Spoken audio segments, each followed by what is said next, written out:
Hi, welcome to ANN In Depth this week. We are so excited, Sam. You and I think both are excited about this. We talked to Dr. Lisa Beardsley-Hardy about Adventist education and the I Will Go initiative. What a great conversation. What do you think, Sam?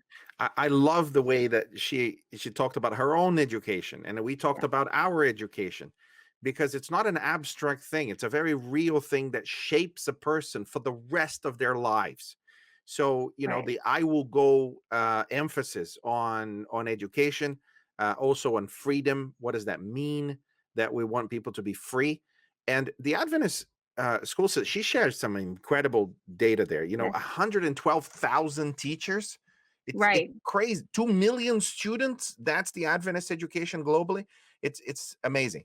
So I It is. love the conversation. I think people are going to get a lot of content from it, very helpful to their lives as well, if they have children or they are themselves going through a process of education. That was Yeah. really good conversation. Yeah, I love that, and also how bringing out how Adventist schools are different because we see people all created in the image of God, and I see a student right behind you, Sam. See, I can tell So you, school finished. That's what it means. School just finished, and they're coming over to get my yes. phone in order to be entertained. But I think that's such a beautiful thing that when we read the objective number 4, which is on the I Will Go website, iwillgo2020.org, objective number 4, but our institutions are there to restore in people the image of God, and that's what our teachers are doing. They see everyone created in the image of God, and what a beautiful conversation. We hope people enjoy it. Yeah.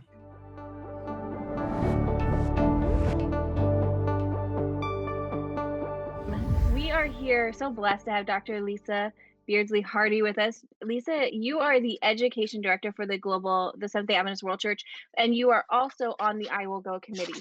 And we are here to talk about the fourth objective for I Will Go. There are 10 objectives within the I Will Go plan. This is actually, Sam, we've talked about all of the other 9. This is our last, and actually, this is one of the ones I'm most excited about because it's about education and it's about our institutions and it's about creating missionaries and people excited about Adventist mission and our Adventist church. So why don't we go ahead? I'm going to read the objective, and it's to strengthen Seventh-day Adventist institutions in upholding freedom, holistic health, and hope through Jesus, and restoring in people the image of God. What an exciting mission for us as Seventh-day Adventists. It's just such a beautiful objective. Sorry, it just kinda hit me how beautiful that is. Lisa, when you guys were kind of putting this together again, you're on the I Will Go committee. Can you talk to me a little bit more about this objective and what it really means for us as a church? This is rooted in the Seventh day understanding of the whole purpose of education and the whole problem of sin. Education is to put people back into relationship with God and not only put them back into connection, to restore the image of God in them holistically, not just a spiritual event, but in every dimension, physically, emotionally, spiritually, socially, in every possible dimension. So, this summarizes what Adventist education is all about at its root. Lisa, why don't you tell us more about Adventist education? Do we have a couple of schools somewhere? No, we're a very large education system. Tell us more That's about right. the Sure. length and breadth of it. Well, starting with initially no vision for Adventist education because they were convinced that Jesus was coming back very soon and there wasn't time to build anything. But by 1874, the Seventh-day Adventist Church had its first college, and that was in part because we needed pastors. It was from 1844 to 1874. The pastors that we had inherited from other denominations were aging, and our work was expanding, publishing work, and we needed accountants and we needed more pastors. And where do we turn to? We were now some 30 years old. So we needed workers. Also, our health work had grown. Battle Creek Sanitarium and the health mission, the health ministry was growing, and we needed individuals, physicians, nurses, and dietitians because health for Seventh-day Adventists was what we call lifestyle medicine today. It wasn't just treating illness, but it was using lifestyle habits, or what Ellen White referred to as the natural remedies, basic lifestyle habits to first treat illness, to prevent illness, and even to reverse illness. So we needed our own colleges for this. And that's where the work started. From that early vision from Battle Creek College, and we didn't start with primary schools, we started with a college to prepare workers. Then, from that vision, we moved on to today. Actually, our latest statistics that we have globally, we're always lagging behind 1 year. We have 9,489 schools, so about 9,500 schools around the world. Wow. We employ about 112,000 teachers, Wow. and we are educating over 2 million students. But I remind people always, I like to do this as a question. What was our first school? And I get a lot of comments, home schools and Battle Creek and so on. But actually, our very first school is still our oldest school, and that's the Sabbath school. That's Mm, where all of us, old and young alike, are oriented and rooted in the truths and the message of the Seventh-day Adventist Church. So that still is our most important school. And you'll find a Sabbath school, many Sabbath schools in our schools around the world. This is great because you and I are part of the yeah. same Sabbath school. Yes, yes. Yeah. And global research actually has shown that the Sabbath school teacher is rated right up there very highly around the world as having a significant influence on people's spiritual growth. The local Sabbath school teacher. Wow. I would have gotten that question wrong because I was thinking back to the movie Sam, um, about Ellen Uh, White that the Adventist Church created, and I'm like, who was the guy who was chopping wood and he was the Yeah. first teacher? So I would have gotten that question wrong. But I just want to, as we're talking about Adventist education, I am a product of Adventist education. I went to Adventist schools since kindergarten. In fact, I went to the same Adventist school that my sister is teaching at now. So my sister is one of the thousands of teachers that we employ, and so I see the benefit of Adventist education, and it's been impacted in my life. I have other family members. Sam, you have children in Adventist education, and it's just such a different and beautiful thing that we have, and to hear that it was created alongside our health message, which is also one of the things we stand on, actually makes it to me even more impactful because as the statement says, we talk about holistic health, and what the Adventist Church does, we want to yes, impact your whole life.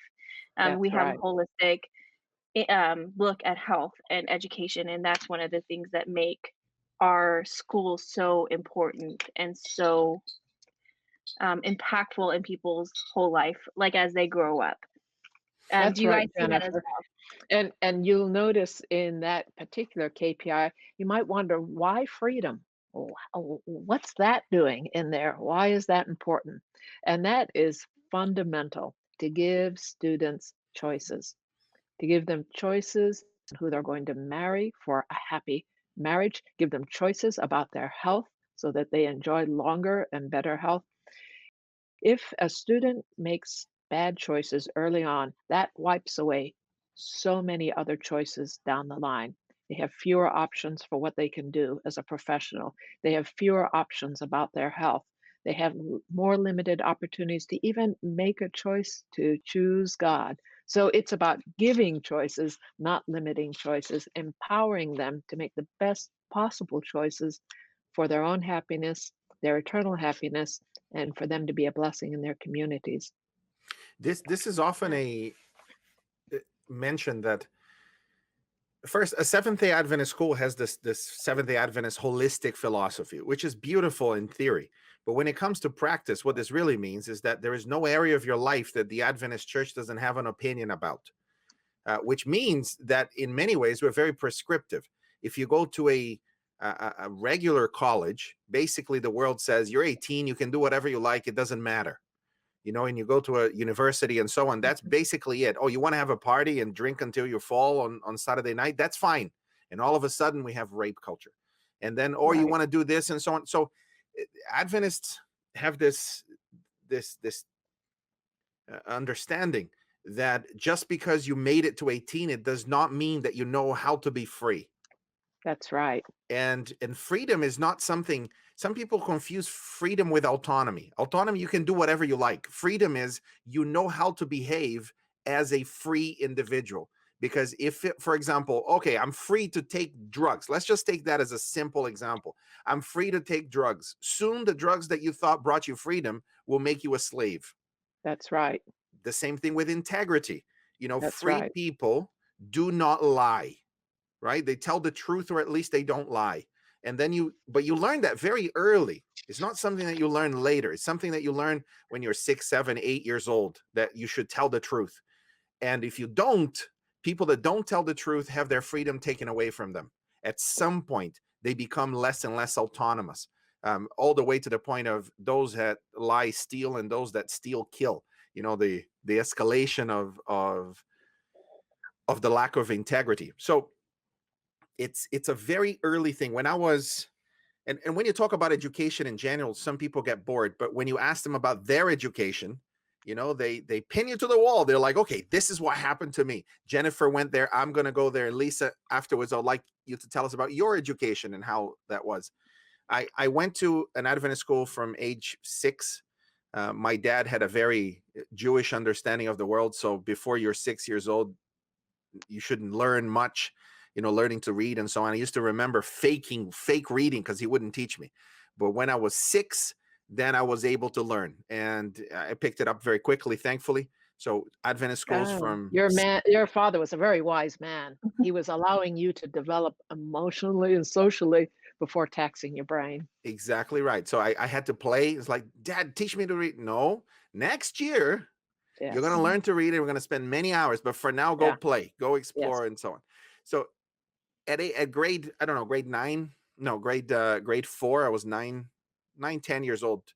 I got into a fight, and I was going to be expelled from the Adventist school.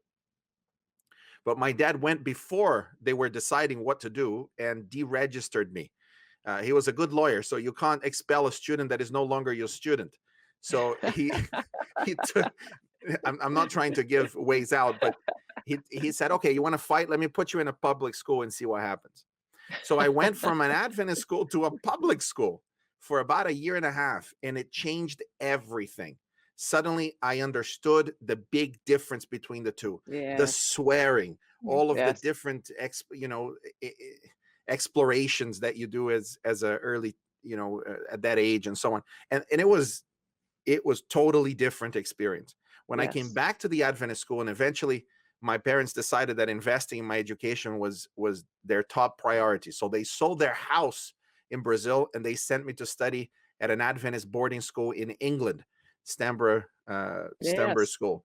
Just So celebrated 100 years last year. that's right. And it's what a great school it was. And for Yes. me, the discipline, Lisa and Jennifer, for me, it was terrible, because now I had to wear a tie and a suit every single day. My mother couldn't do anything to make me wear a suit and tie to go to church. Now my uniform every day was a suit and tie. And the discipline, you have to wake up at this time, and you have to do this, and you have to do that, and so on.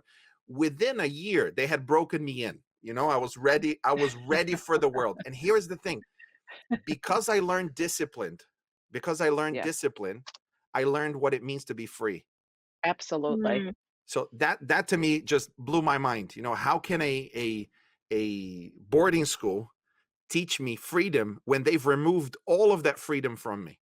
Pretty much. That's how I Yes. felt. But Yes. after that, I was ready for the world because I had the discipline, and discipline Exactly. is what Yeah. you need. But listen, And what about your education?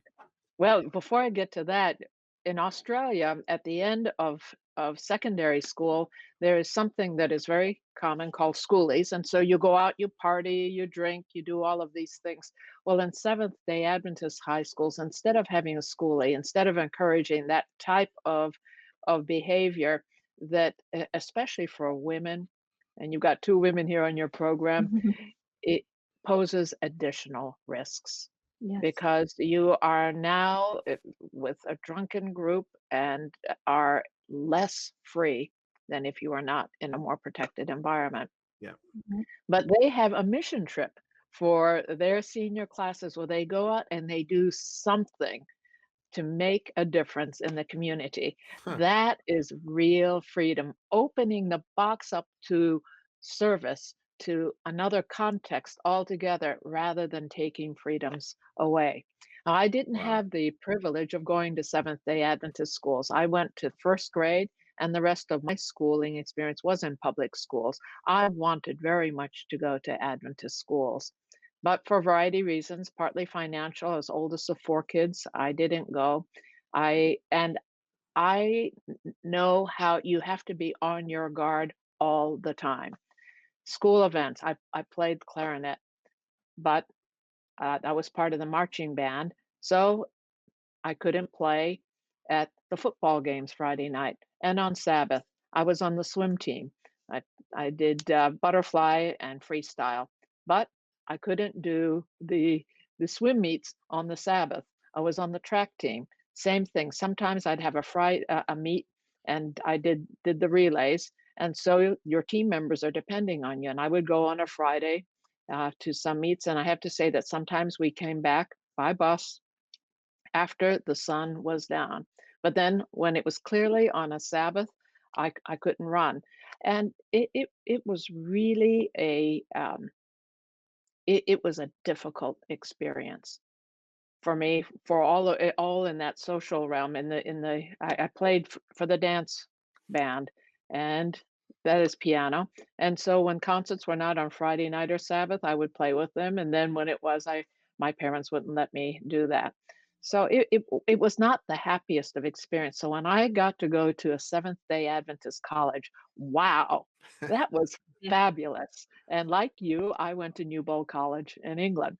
Did And you? yes, I did.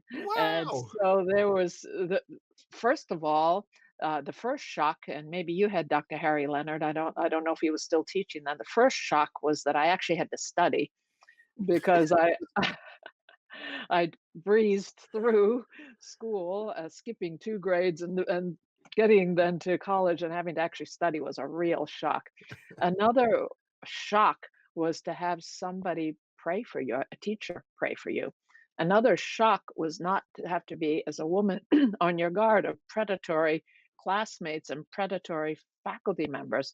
That is liberating for a woman to be able to expand and grow intellectually and socially and not have to look over your shoulder all the time. Hmm. So it was very positive going to Adventist higher education, and uh, and I can appreciate it all the more because of my experience in public schools. As you were talking, I was thinking of a couple things. It's funny because I may have been a little bit ill-behaved in my high school years, No. and just a little bit. But I think one of the beautiful things about Adventist schools is that we have teachers who truly care about our students. Um, and I left Highland. I went to Highland View Academy, but I left a long time ago. And so I don't think any of the teachers I had are still there. But um, we had praying teachers who really took an interest even in kids who were probably a little bit less behaved as the others, and took time to pray for them and seek them out and to talk to them about maybe some of the issues that they're struggling with. And I don't know, because I, unlike the two of you, I haven't had the experience of going to a public school. I only went to Adventist schools, not always easily, but financial issues are always a problem, but are we you have to work through them. But I was blessed and I went to Adventist schools, so I don't have that same experience as you. So I don't know what it would be like without having teachers who could pray for you and who would seek you out and keep up with you and sort of motivate you and keep you in line a little bit. And I see that again. My sister's a teacher and my cousin's a teacher, and how they are with their students and how they love them and care for them. And my sister told me the other day, it just being able to share Jesus with her students means a lot to her. Um, and she Yeah. teaches younger grades. One of the key differences that I found, and this is a meditation on this objective that we have because it ends with restoring the image of God. in public schools, and I'm doing a PhD now in University of Westminster, so again, a public, a secular institution. Your value comes from how much knowledge and how many papers and what performance you can deliver. So in a secular public setting, the better the performance, academic or otherwise, the more value you have. And in an Adventist school, that in my experience is absolutely not the case. The worst student has the same value as the best student. Absolutely. And that makes such a big difference. You're here, we want to encourage you to get straight A's. But even if you don't, we're going to pray for you. We're going to be there for you when something Absolutely. wrong happens. Absolutely. And why does that come into place? Because we believe that we've all been created in the image of God. And because I am able in something and somebody perhaps is less able in a particular area, that does not determine the value of that person. That just simply determines the level of ability in a particular Hmm. area. But the value of the person is the same because we've been created in the image of God. And the more secular we become, humanism, there is nothing in humanism that can bring that in properly. They try to determine it, but in the end, if there is no God, and if we're not created in the image of God, then our value will always depend on our performance, on our money, on whatever society determines that it is. And I see that to be a huge difference. Lisa, I don't know if you would see that too. Absolutely. Humanism is bankrupt because of the issue of sin. We are sinful human beings, and within ourself, there is nothing that we can do to save ourselves. And so, for seeking our worth by performing, you can never do enough. Mm. You will never be enough. Yeah. But in God, when our worth is based in Him, and we are being restored in that image, not to make us more worthy, but because we are already worthy, Yes. saved because we're worthy. That's an entirely different scenario. And you mentioned teachers that care for students. It's interesting. One study at Andrews University asked students to rate who was a spiritual teacher. And you might think that they picked the Old Testament teacher or the New Testament teacher or the missiologist or whoever. No, they rated the teacher who showed that they cared about the student, Hmm. just showing Mm. concern and showing care. That person was deemed by students to be a spiritual person. Caring is at the heart of what Adventist education is like. I love the way Ellen White says it. She says the most important qualification, even more important, and she says, than their literary qualifications, we would say academic qualifications, Mm. is that they love students and see in them souls to be claimed for the master, that they love students and see in them souls to be claimed for the master. That's the most Amen. important That's qualification. amazing. You mentioned Sabbath school, and that's a great thing. Including Sabbath school as part of Adventist education is so beautiful, because I don't think there is anywhere else in society that you would have a non-academic professional or a non-academic person teach the PhDs that are sitting in their Sabbath school. And every opinion matters, because God may have revealed something in a special way through someone's experience That's or right. however else. Mm. So when we come to that Sabbath school, yes, some of us may have more knowledge or less knowledge about this particular area of life and so on. But when somebody that has no academic qualifications, let's say, I remember a Sabbath school where the person was semi-illiterate, and they were commenting on the Sabbath school. Their insights were absolutely amazing, because it came from an experience of prayer, an experience of Yes. being close to God. And all of the doctors sitting there just sat quietly, just absorbed it, just grew in their faith. Because when you come to a Sabbath school, there is a sense of, again, equal value, and we can have that collective knowledge, both from experience, from theory, from everywhere. And we've been doing this for, how many years is Sabbath school? 150 or something? And that's because the source of revelation is not coming from the Sabbath school teacher. We're studying the Bible. This Mm, is the Bible, led by the Holy Spirit. So this is from outside of our own human intelligence. We host various religious groups and these dialogues at the General Conference World Headquarters from time to time, and I've been involved with those as part of education, hosted by our Public Affairs Religious Liberty group. We had the Salvation Army there one time, and we have presentations from the visitors, and we have give them some presentations, and then we take them a tour on the building and so on. When the Salvation Army was visiting our headquarters, the thing that they were most interested in was the fact that we had a unified curriculum called the Sabbath School Lesson.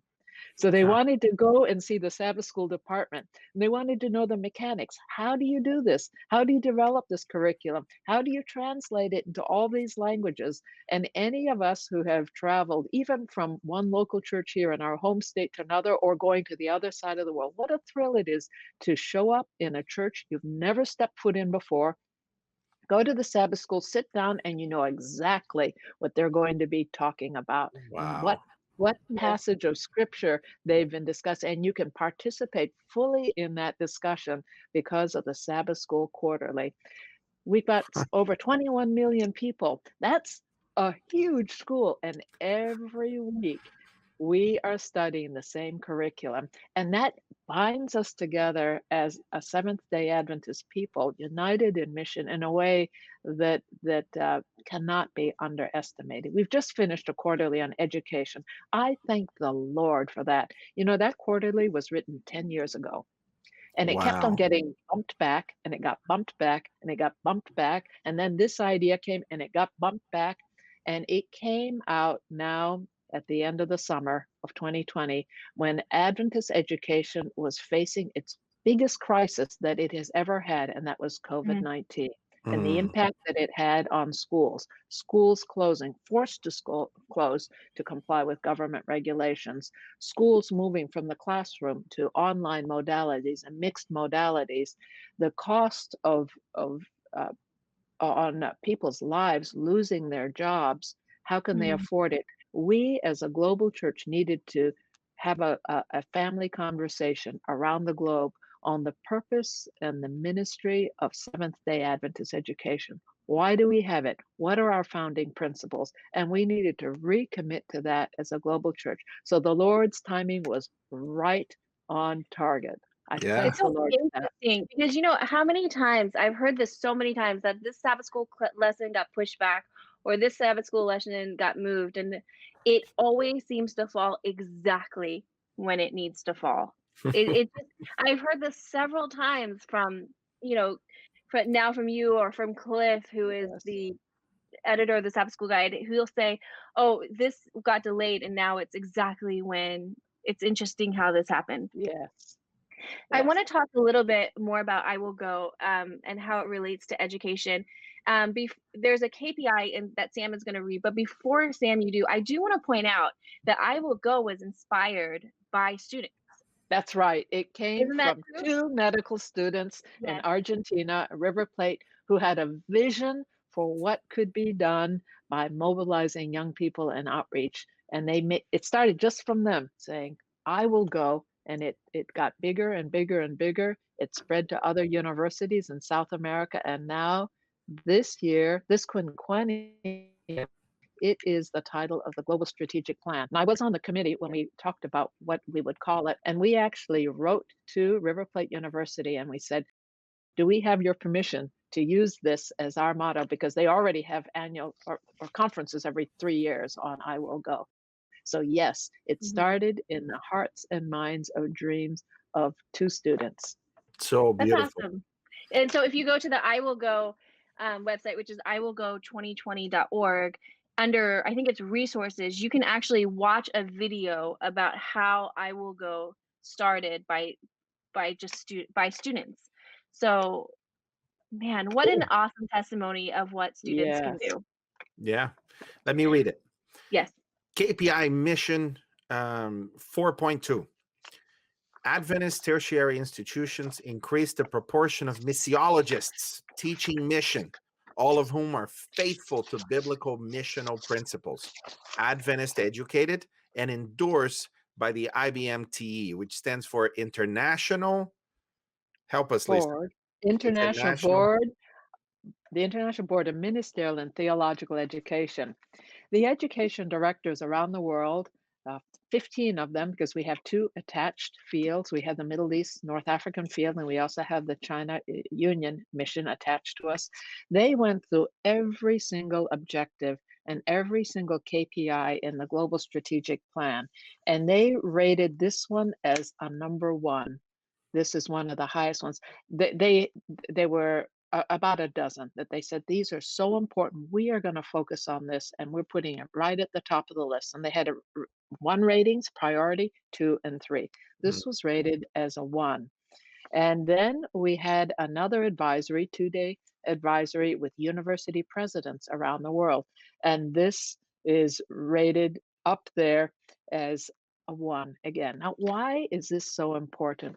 And the answer to that is that it is our universities, our faculty who prepare one of the most important classes of employees that we have in the church, and that is our pastors. We are a church, after all, and churches need pastors. And our institutions, our universities, our colleges, our seminaries are the factories, as it were, that create, educate pastors. But they can't do this in a bubble. It's not just an academic exercise. Well, what should a pastor do? We rely on actual churches to tell us what competencies pastors need. What do they need to be able to know? What do they need to be able to do? What does it how do we know who should be trained as a pastor? What experiences should they have? What practical skills should they have before we're ready to ordain them? And there is a handbook. We revised that over the last 5 years. And we did that by going into the field. We had a group of individuals representing the whole global church, about 25 altogether. And we started at Battle Creek. I started at Andrews University, and then we went to Battle Creek. And we said, historically, what was our mission then? Hmm. Who were we? And what did we need when we first started all of this at Battle Creek College and now going to Andrews University? Then we interviewed faculty and we said, what do you think pastors should be able to do? And then we interviewed students and we opened it up to any of the conference or union people who wanted to come and tell us what they thought pastors should be able to know and do and what attitudes they should have. Then we went from there to the Philippines and we did the same thing. We had open meetings, we had dialogues. We went and actually observed some of the places where people do ministry. We went to a prison. I have to tell you, I've never been in a prison before. I admire people that go to prison ministry, but that kind of scares me. But I went along with them and saw what they were doing in prison ministry, both to the ladies' side and to the men's side, where they had 25 men to a single cell who had Wow. to take turns sleeping because there wasn't enough room with one toilet in that cell. And the people that work with them, what do they need to be able to do? And no, we went and talked to the group that prepares frontline missionaries for remote areas where they have to take their bedding and all of their things and walk in mountains and over rivers for 2 days to get where they are. What do they need? What are the Right. skills and knowledge that they have to do? We talked with the university, we talked with students. From there, we went to Avondale College in Australia. What are needed there? And we went to the hospital, the sanitarium, and said, what do chaplains need to be able to do? Because they are a specialized form of ministry. And we wrapped up the whole thing about a year later in Africa, where, by the way, 52% of Seventh-day Adventist schools live on the continent Really? of Africa. Yeah, 52%, over a Mm. million students are Wow. attending school in Africa. Wow. I did not So, know that, Lisa. I yes, didn't either. yeah. Well, That's great. 70% of, I think it's 70% of Africans are under 25 years of age. It's a very young continent, and it is just booming. Hmm. There's a great need for it. But we went there to Africa and we did the same thing. We went to rural areas, we went to metropolitan areas. We talked to the Adventist University of Africa and we said, what does a pastor need to know and do today? And at that session, we talked about a very critical session, a very critical issue, and that is, and what does a faculty member need to know and do today in order to teach pastors? And that Hmm. gets to the missiologists. What the field said to us over and over again is, please don't send us theologians. Send us people who know how to disciple church members. Wow. Send us people who know how to train church members to do frontline ministry. Send us people who know how to give a Bible study. Send us people who have integrity, who know how to manage church finances. And the most important chapter of that whole book, that handbook that I told you about, it's chapter 2. It's only one page. It said, and that shows us that the timeline of being a pastor, what you need to do to be admitted to seminary, what you need to know and competencies to be able to start your internship, what you need to know and demonstrate in order to be ordained, what you Hmm. need to know and be able to do in order to be admitted for specialized training like chaplaincy, hospital chaplaincy, Mm. prison chaplaincy, and what you need to know and do during the course, the continuing education that you need, because you can't do everything in your first degree, No. BTH or an MDiv, whatever it is. You Hmm. grow over the cycle of being a pastor, and what you need to do at the end of your ministry, which is mentor the next generation, pass on and encourage that next generation. That's And amazing. what we heard over and over again is we need people that can relate the gospel to the context in which they are. For example, Southern Asia Pacific Division, 50% of that division, which is about, I think, 1.2 billion people, 50% of those people are Muslim. And an additional third of that population are Buddhist. So what skills and competencies do pastors need in that context? They need to be able to adapt the eternal truths of the gospel to the Muslim mind, to the Buddhist mind, to people that have absolutely no biblical literacy whatsoever. It's amazing because the work Yeah. that you're describing is the work of communication, Hmm. right? It is the process of, okay, you have this message that was written in this Yeah, context and in this yes, way, and now you Yeah. need to communicate it in a different context, both in terms of geographic location, culture, yes, time frame, but you need to have the training so that you don't dilute or change the original message, and you're that's still right. delivering the original message, but in a way that Absolutely, people will understand. And I can see why that absolutely. training is so important there. How do we get hold of that handbook?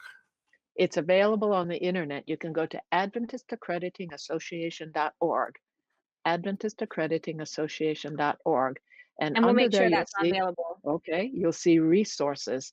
And under evaluation resources, you'll see IBMTE Handbook. It's in English and Spanish, and and it should be there in French and Portuguese as well. At least we had it translated. And if it's not there in Portuguese, Sam, you'll let me know.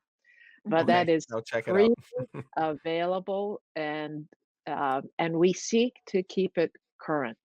What I am most pleased about this is it was a large group, an international group of men and women, practitioners, specialists, and academics, and it was done in collaboration with the ministerial department of the Seventh-day Adventist Church. Jerry Page was the co-chair of that, because the academics, we can't do this by ourselves. We have to do it hand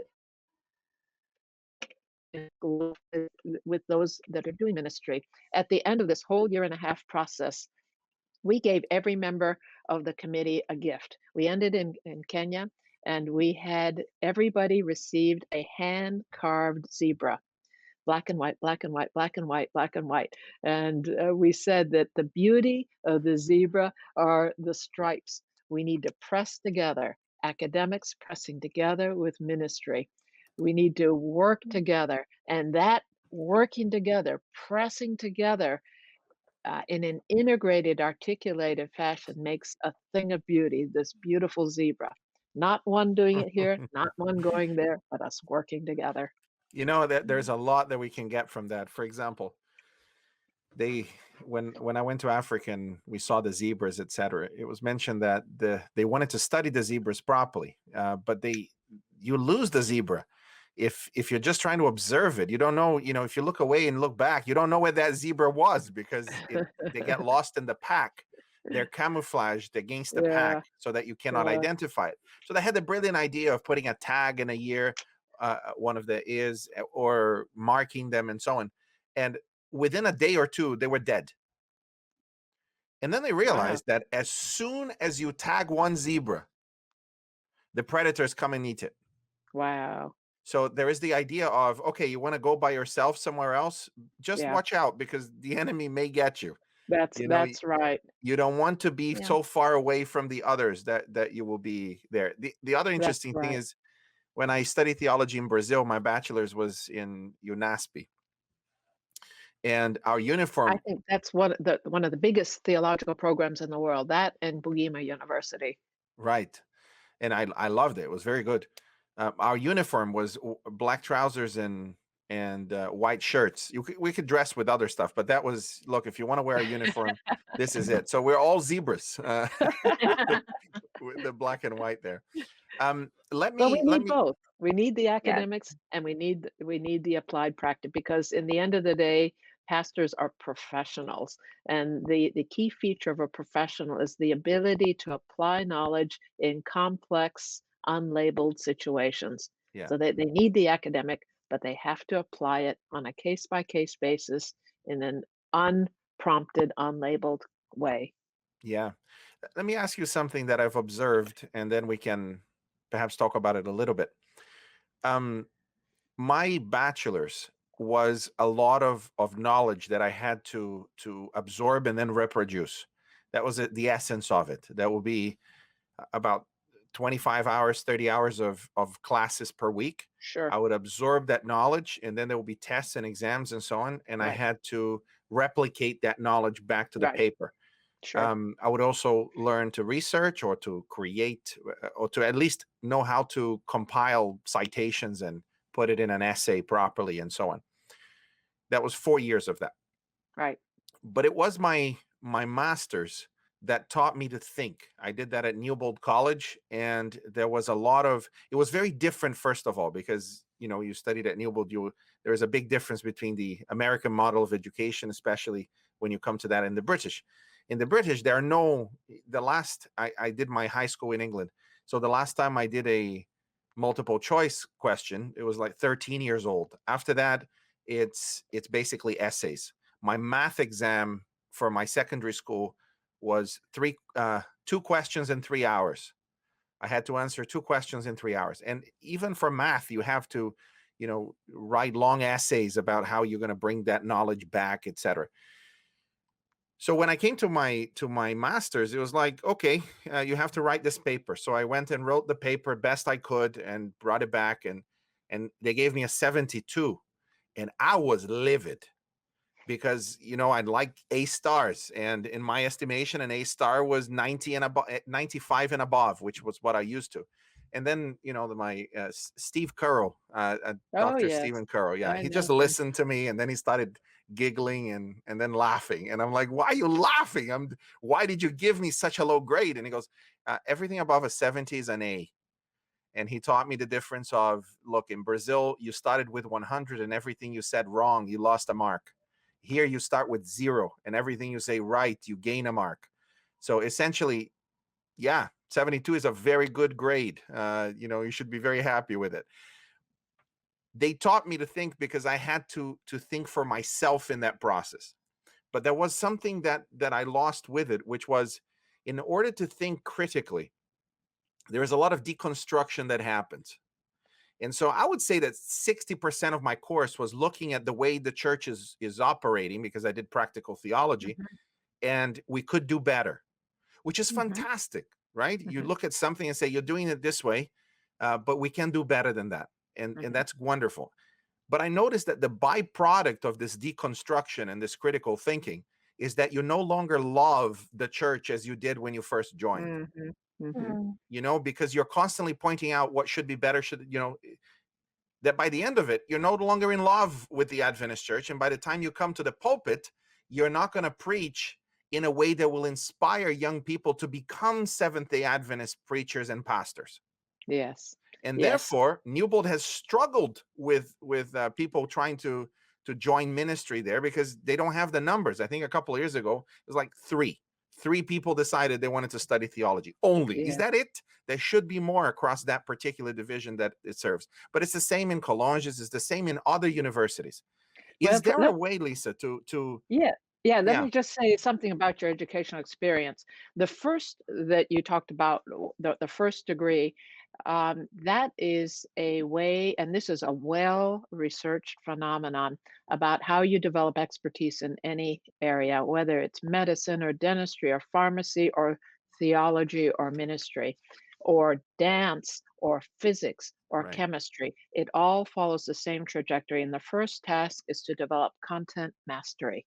Content Hmm, mastery means you internalize the domain, the vocabulary, the symbols, the syntax, the hermeneutic of whatever that particular domain is. And there's no getting around it. You've got to develop content mastery in a domain. hmm, And that has been research about how long it takes to develop content mastery. And that's about 10 years. It's called the 10-year rule, where you get that you build up, you build up, you build up. And in some areas, you can develop content mastery more quickly. And that's where you see child prodigies in math or chess, for instance. right. It's easier to develop it, but you don't see child prodigies in theology or philosophy because the Mm. domain is interdisciplinary and very Huh, broad. It's not a constrained area like hmm, math and right. chess. So what you did a necessary thing, and that requires simply rehearsal, internalizing until you have internalized that domain within you. Only after you've internalized the domain can you go to the next stage, which is creativity or generating new knowledge. And Hmm, that's why the classic test of generating new knowledge in the academic area, in industry would be inventions. hmm, Engineers have to do this Mhm. too before they can create a new car, a new washing machine, or a new microwave. They need to know the basic principles of engineering and physics and chemistry and electronics and so on. Only after you've internalized the domain can you begin to manipulate the domain to generate new knowledge, to take it the next step. right. So then you had to do what is a thesis or a dissertation. That's the first step. And a master's thesis or master's dissertation is the baby step. Now you're in the next Ha, stage, which is the ah, PhD.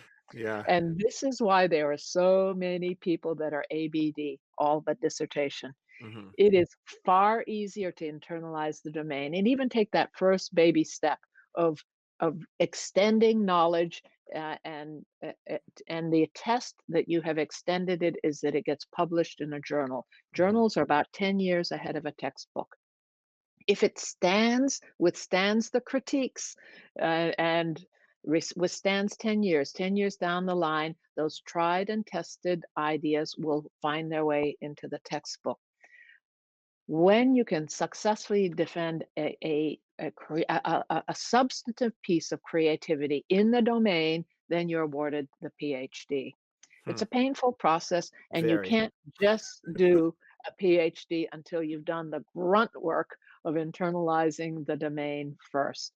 Yeah. Uh, and to just get to that first stage of deconstruction without creatively reconstructing it Mm, is a job half done. I And see. too Mm. many individuals in many disciplines can it can be arrested development. But Hmm, I think of one thing, and my first degree was theology too. I think of one, and I don't remember who it was that said it, but it was describing the fearsome thing when somebody who deals with the sacred things of God no longer has lost that sense of reverence for the sacred. mm, And when you deconstruct, you can put yourself above revelation, above the Word of God, and in that process lose that love. It is only by the grace of God and the indwelling Holy Spirit that can keep that flame of passion and love for God alive that that would save us. Ellen White says that mere education by itself is of no value. In fact, it's detrimental because it makes people conceited and vain. So we have to Mm. keep our eyes on Christ and allow the Holy Spirit to keep that flame alive. So the reconstruction is really the end of the job. Is you critically analyzed it. There are things that need to change. That's fine, but Yes, let's do it in a way that would reconstruct it so that it's stronger and better, especially that's for right. mission, than it It's was only before. it's only when those reconstructed pieces, and you see that with children playing, they take blocks apart and they've got the blocks all over. It's only when they can put them back together that it is creativity. Mihaly Csikszentmihalyi, he's a psychologist at the University of Chicago, former chair of psychology there. Then he finished his career at Claremont Graduate University. But he said that we all have little sparks of creativity with a C. And I see some evidence of little C behind you there, Jennifer, on the wall. The Yeah. Yeah. pictures of children that we put on our refrigerator door, Mhm. those are those little flickers of creativity generating new things. But creativity with a big C is what moves a discipline forward, like Linus Pauling in the area of chemistry or Einstein in the area of physics. Mm. Mhm. And it's only, and in ministry too, that's what missiologists do. They might have deconstructed the cultural context of working in Islamic cultures, but it's only where they can bring it back together to bear with mission and make it into something that moves mission forward in a productive way can it qualify as a big C. Hmm.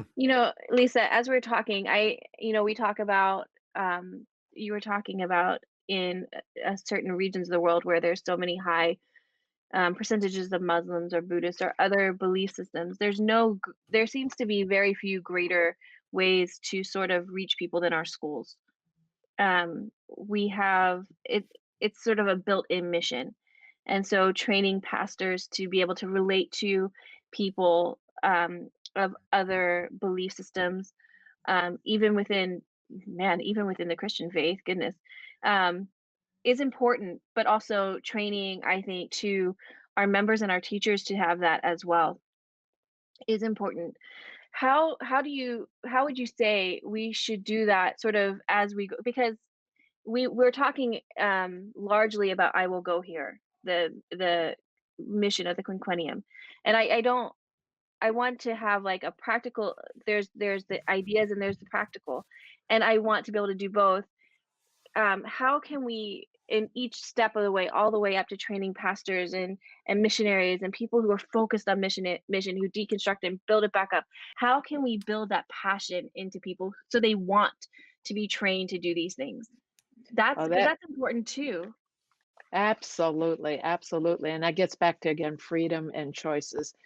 And and enabling students to understand their their calling, the claim that God has on their life, the the unlimited potential for growth and development that is open to them because of God's claim on their life. And when they accept that, this is opening doors for them. And let me get back to girls again. Mhm.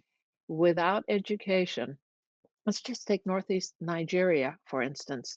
I just was reading statistics yesterday that only 4% of girls finish secondary school in Northeast Nigeria. This is the area where Boko Haram Mhm. Mhm. is active. Years ago, over like 276 girls were kidnapped Yeah. from a boarding school, a Christian boarding school. It's not Seventh-day Adventist, but it was a Christian boarding school. And in part, that was because of the view that girls do not belong in school. They should not be in school. They should, and the majority there would be married by age 16 and having children already by the age of 16. Being in school gives girls a whole different opportunity Yeah. to have a life, to have choices, to have freedom in ways that they simply would not have if they went along with society's expectations for them. And I talk about girls, but if girls don't have choices, If girls don't have freedom, we were made in the image of God, male and female. That affects men too. Of Yeah. course it does. Yeah. And in the West, on the other hand, you have girls outperforming boys in pretty much every area of every sector. You know, in the behavioral sciences, you have something like 70% now of the students are women. Also in primary schools and others, it seems that um, we have societies that have understood that we need both men and women to contribute to Yes, knowledge and to advancement and to whatever else that there are main differences between men and women. Cognitive absolutely. ability, as it happens, is not one of them. So, Yes. it's pretty much split dead on 50% in terms of cognitive distribution. There are areas of Yes. agreeableness and other personality traits and so on, but in terms of capacity for pursuing any academic endeavor is pretty equal. And the more opportunities there are, the better. Do you find that there is some pressure, however, for women to go into a career when really they might not want to? Do you see what I mean? It's the reverse pressure. It's like Mhm. if you decide that you are going to dedicate your life to perhaps building a family and so on, it is almost embarrassing for you to say, well, you're this profession, so what do you do? I'm a stay-at-home mom. Well, it's interesting. There's a longitudinal study that was done in Turkey. When I last looked at the data, it was about 25 years old, and that's some years ago. So it's probably 30, 35 years of longitudinal study. But even after 25 years, the simple fact of female literacy had profound effects on the health of the children, Mhm. on the overall health Of of the course. family, and of the overall economic welfare of the family. That doesn't mean that the woman has to be working outside. No, she can be simply not, I don't want to say simply, she can be Yeah. at home, but her literacy impacts everything. And being a Right. mother and a stay-at-home mother is a sacred calling all of its own. The children will grow up soon enough. And for those families that can afford to have one parent, usually the mother stay home for those formative years until the child is in school, that is wonderful. The ideal scenario. Yeah. It's not ideal that a woman is working night shifts and trading off and then trying to put food on the family and trying to care for the emotional child. Ellen White emphasizes that the first responsibility for educating the child is that of the parents. And Mhm. teachers, we're talking about teachers. Teachers are helpers in that. They're supporters. It's not the responsibility of teachers to educate the children. It's the responsibility of parents. That's great. Teachers, Yeah. pastors, the church members, we're all helpers. We're all supporters in Yeah. helping them carry that responsibility. Yeah, Well, and I just Sam, I would say to you also that there's probably equal shame put on women who choose careers. yes, Um, I agree. so I It would say seems like that we like women, shaming women, which is it's yeah, a I terrible. was It I was doesn't gonna matter. say I was They, gonna say we're in a new age where women are supporting each other more frequently than they have in the past. So I think when a like what Lisa has said, like when a woman can stay home and be with her family, it's great. When a woman needs to work, it's great. But what she said, I've heard, I think it was in women's ministries and some of the material they put out, there was something that says if you, and this isn't to shame men, but they say if to educate a man, you educate a person. When you educate a woman, you educate a family. Because statistically, if a woman is educated, her children become educated more often, and That's they're right. That's right. so yeah, yeah, I I think think we And need she has to. the skills. She has the skills to contribute to make better yeah, decisions about the health and welfare of her family, from what they Certainly. put on the food to the health care. And I like what you did there, Lisa, in separating education from tertiary education yeah, and basic and secondary education, because it even if a person, now man or woman, decides, look, I'm not academic, I'm just Right. not, hmm I'm not That's interested right. That's right. in reading and writing and so on. I'm really much more Right. practical about. People should have Exactly. the freedom to yeah, Absolutely. pursue their gifts and talents Absolutely. in a way that brings glory and honor to God. And any kind of Absolutely. shame, be it against a man or a woman and so on, it's not good. Farrell Right. Warren Farrell points out that the new trend of fathers who stay at home and take care of the children whilst the mother goes and works, the research shows how healthy those children become. Hmm. So it's a and this also has implications for divorce, because in general statistics, it's very difficult for fathers to have, time with the children as much as the mother. It's assumed that it's the mother who Hmm. will stay with the children, and the father is the one that needs to fight in order to have access to the children. And that's something he points out. And of course, the best outcome is no divorce at all.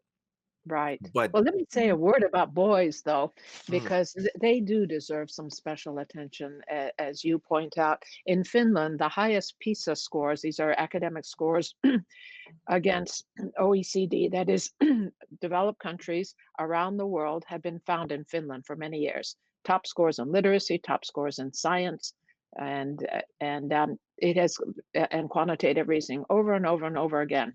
However, in recent years, those scores have been drifting down for boys. hmm, And this has been a concern because it's a wealthy country. There is good free education. And so what is happening? And one of the things that is happening is the increase in gaming and Mm. the amount of times that boys are spending on computers and computer gaming and the effect that is having on their academic performance. It is well established that time on task is associated with performance. So time studying and doing healthful things is yeah, associated with better academic performance. And time off task, or excessive time on sports or excessive time on computer gaming, also is correlated with poorer academic performance. And this is robbing a whole generation of boys of choices and options of developing their full potential. It's stunting their social skills. There's more anxiety and more depression with higher use of computers and computer gaming. And it is not, it is robbing them of the ability to become fully who they are. The symptom we see is poor academic performance, but it's just the tip of an iceberg of much more insidious damage mm, to Mm. the development right. of healthy Right. men. I can see that absolutely here. We've got Yeah. just yesterday, I was talking to my eldest, James, he's 11, and he was telling me how happy he is that he got it. It's something in math. It's a special way to divide and so on, which he was being about 2 months ago. He was like, I just don't get it, Daddy. I don't want to do this. I don't get it. And we observed yesterday that it took about 20-30 minutes of constant focus for him on this difficult task for him to get it. And he Mhm. said, now that I got it, it's just so easy. It's not a problem. I said, see, James, if you invest the time on Yeah, task that you're saying, if you right, just invest, it's not if you get it, it's until you get it. right, Mm. right, But in this dopamine rich right, environment of right, games and right, all sorts of different right. things, Quick doing payoffs. why would you do anything difficult? You Right. spend Yeah, half an hour in order to right. get a little bit of dopamine when I Yeah, could get 10 times that with 10 right, minutes of Minecraft. right. Why would I do Right. that? So I absolutely see that in terms of education, we Yeah. need to be very careful with the new tools that have Yes, come out so that we yes. don't compromise um, Yeah. a whole entirely new generation. Well, please tell James I don't get it either. And I don't know what math problem he's looking at, but I don't get it either. I can guarantee you that, that I don't understand it either. But if just in case Well, you and no, I was just gonna quantitative reasoning yeah, takes go ahead. time to develop. I didn't get quantitative reasoning until I got into my doctoral program and took statistics. And it was like, okay, now I finally get it. Statistics make sense. Up to then, it was just like abstract, just give me a headache. Yeah. But when I could see the use of it, it's like, okay, now I get it. It's just a numerical way of describing things. I get that. But Yeah. it takes time, and not Yeah. all capacities develop at the same rate and pace. It Well, just in case you doubted Sam's comment if in the beginning that the Adventist Church has an opinion on your whole life, we actually talked about gaming 3 weeks ago on this very program. Yep, So if people want to go back and listen to that conversation, we talked about gaming. with two We really teenagers. do, with two teenagers. We really do have an opinion on your whole life. So Seductive, very seductive. yeah. I agree. I was this isn't the topic of this particular conversation except to say that I was raised not being allowed to have any games or video games. I was instructed to be a reader. My sister, being the second child, was allowed to have a Game Boy, and I still resent her for that.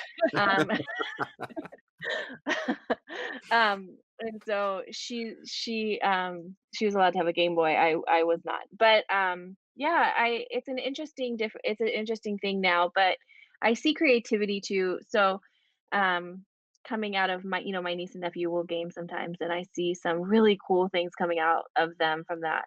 But I do see, concentration, like not being able to, well, Let me give you my what happened with me, because I always loved games and I played a lot of games in my time. But my dad did this thing which was very interesting. I would come home from school in Brazil. You study either in the morning or in the afternoon. So it starts much earlier, 10 to 7 sometimes, or 7 o'clock in the morning. And then it goes till 12 or just after. And then you go home and you play all day or do whatever. Except that my friends would play. My dad would force me to study. So after lunch, he would say, I have a concept that you need to study. It'd be Portuguese or literature or math or history or whatever. He wanted to get me into military school. So he was teaching me the subjects that will help me pass the test, the exam to get to military school. He was a colonel in the military, and he wanted me to, go to a military school. My mother was terrified. She's like, you're not going to the military school. You're going She to didn't want stay in you shot. Adventist education. That's what you're going to do. So I was already disagreeable. So anyway, my dad really wanted me to study a lot. And he would say, we're going to study this for the next 2 hours. But as soon as you get it, you can go play. So the oh wow. delayed gratification principle. That's really, really important. Your dad was really a very wise man. Yeah, I guess. Is. Sam's like, whoa. Well, yeah. So it essentially in 20 minutes, half an hour, I would just get it, because I would be absolutely focused on this one thing, because I knew that if I got this, I could do if I do what I need to do, I will get to do what I want to do. That's the delayed gratification principle. And he would always go, yeah, okay, fine, you got it, go play. And then the next day, the same thing, and so on. And I learned very quickly that once you are a good student, a school will not get rid of you. And this helped me not to be kicked out of any of the schools except the one I almost got kicked out of. Because of my disagreeableness, and my interest in trying new things, I would always be doing things against the rules. This was something that it's always been in my educational background, and I don't know exactly why. But because I had the good grades and the knowledge, then it was like, okay, yes, we're gonna find a way to help you. We're gonna find a way to help this rebellious behavior. And constantly, Adventist education taught me grace. It wasn't cheap grace, but it was grace. You know, you have value, and you're not living up to that value. And we're going to help you understand just how valuable you are, so that you don't have to do this again.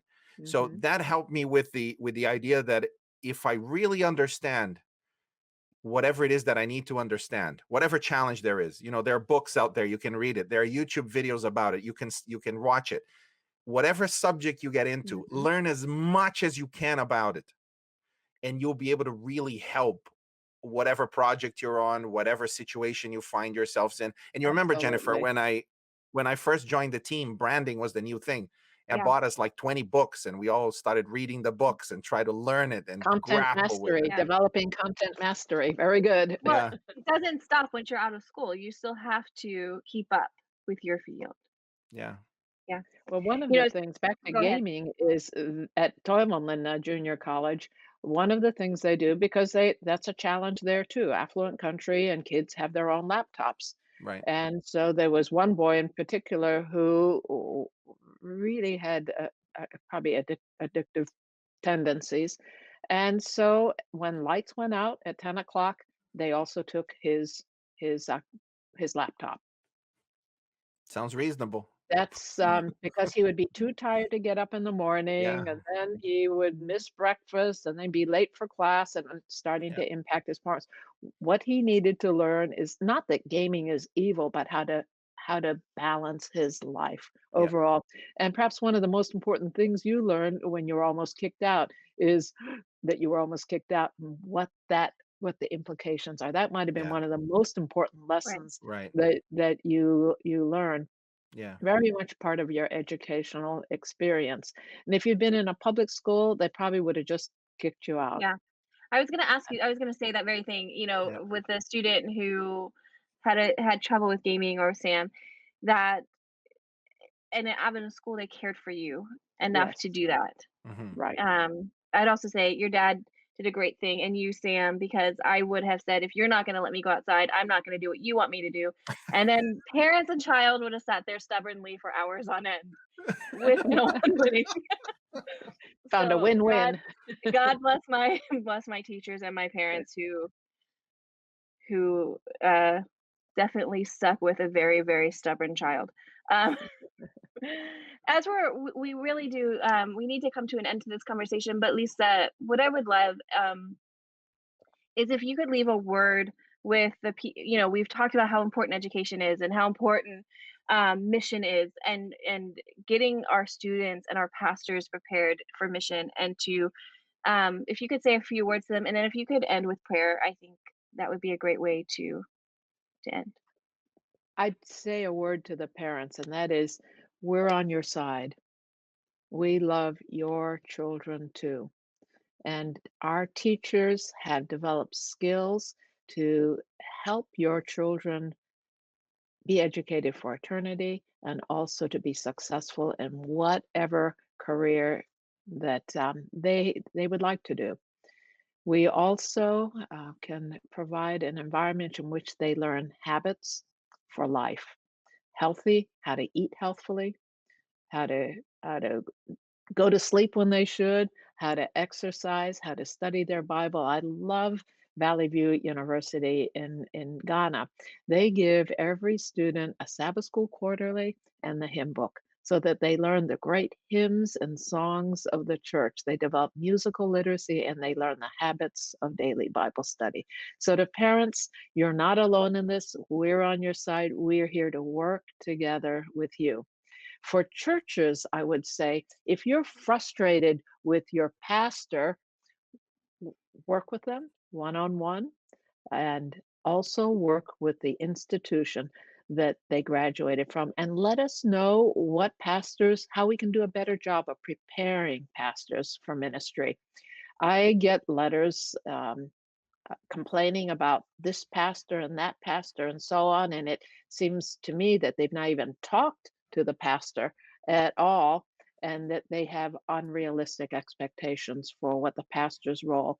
Even in the church, it's a partnership between the church members and the pastors and the academic institutions. So let's work together. We are all in this mission together: church members, parents, teachers, pastors. It's us working together, not just by ourselves, but under the guidance of the Holy Spirit and as revelation leads us. And the final thing I would say is that download the LNG White app to your phone if you haven't done it already.